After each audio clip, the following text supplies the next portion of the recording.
মা, তুমি এখানে চা বেচতেছো? তুমি আমারে আর কত কষ্ট দিবে? আমার বউ আমারে বললো চা বিক্রি করতেছে। আমি এই কথা শোনার পরে নিজেরা সামলায় রাখতে পারি না। আমি এই জন্য তোমাকে নিতে আসছি।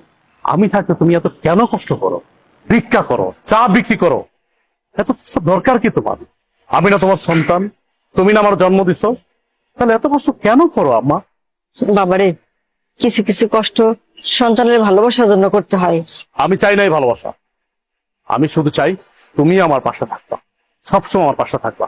তুমি পিছিয়ে কি করছো না করছো আমি সব ভুলে গেছি। তুমি আমাকে মাফ করে এখন তুমি আমার সাথে চলো, আমার বাসায় থাকবা, চলো। না বাবা, আমি তো তোর আগেই কইছি আমি যাব না। আমি চাই না তোর সংসার অশান্তি হোক, তোরা ভালো থাক, এটাই আমি চাই। তুমি এটা কেমন কথা বলতেছো? আমার সংসার অশান্তি? আমি যেদিন থেকে আমার বউরে বিয়ে করছি সেদিন থেকে তো আমার জীবন অশান্তি শুরু হয়ে গেছে। তুমি আর নতুন করে কি অশান্তি শুরু করবা?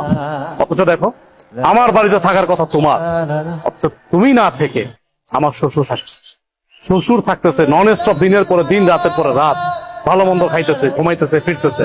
অথচ তুমি রাস্তা রাস্তা ভিক্ষা করতেছো, চা বিক্রি করতেছো। খারাপ লাগে না আমার?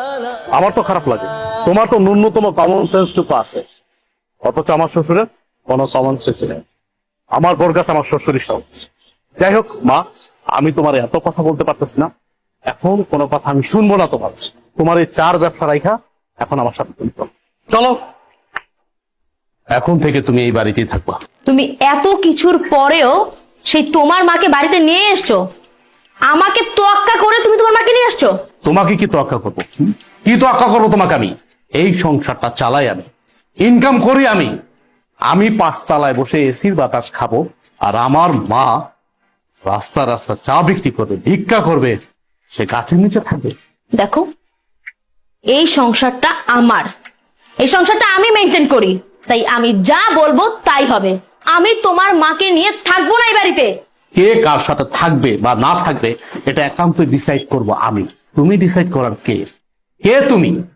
কে তুমি বলো? আমি কে মানে? আমি তোমার বউ। এই বাড়িটা আমার, আর এই সংসারটাও আমার। এই সংসারের সব দায়িত্ব আমি পালন করি, তুমি তো তেমন কিছুই করো না। সো আমি এই সংসারে যে ডিসিশন দিব সেটাই ফাইনাল। আর তোমার মা তোমার ছোট ভাইয়ের ঘরে টিকতে পারেনি, আমার ঘরে কেন টিকবে? হ্যাঁ, তোমার কি মনে হয় যে উনি অত ভালো একটা মেয়ের সাথে টিকতে পারলো না, আমার সাথে টিকতে পারবে? কখনোই না। আমি তোমার মাকে নিয়ে এই এক ছাদের নিচে কোনো দিনও থাকবো না। এখনো সময় আছে, তোমার মাকে বের করো। বাহ, এই বাড়ি তোমার, তোমার কথা মতো চলবে। এই বাড়ি আমার, আমি আমার টাকায় কিনেছি, পরিশ্রমের টাকা দিয়ে কিনেছি। আর চাকরিটা করতেছি পরিশ্রম করে, কিন্তু চাকরি করে টাকা উপার্জন করি। হ্যাঁ মানলাম, তোমার বাবা আমাকে চাকরি দিয়েছে, সে অনেক সহযোগিতা করছে, আমি প্রয়োজনে তার টাকা দিয়ে দেব। কিন্তু তুমি কোনো কথা বলবা না আমার মার বিষয়ে। আমি বাইচা থাকতে তোমার মা এই বাড়িতে থাকতে পারবে না, তাহলে তোমার সাথে আমার সংসার টিকবে না। কি হয়েছে মা, এত চিল্লাচিল্লি করছিস কেন?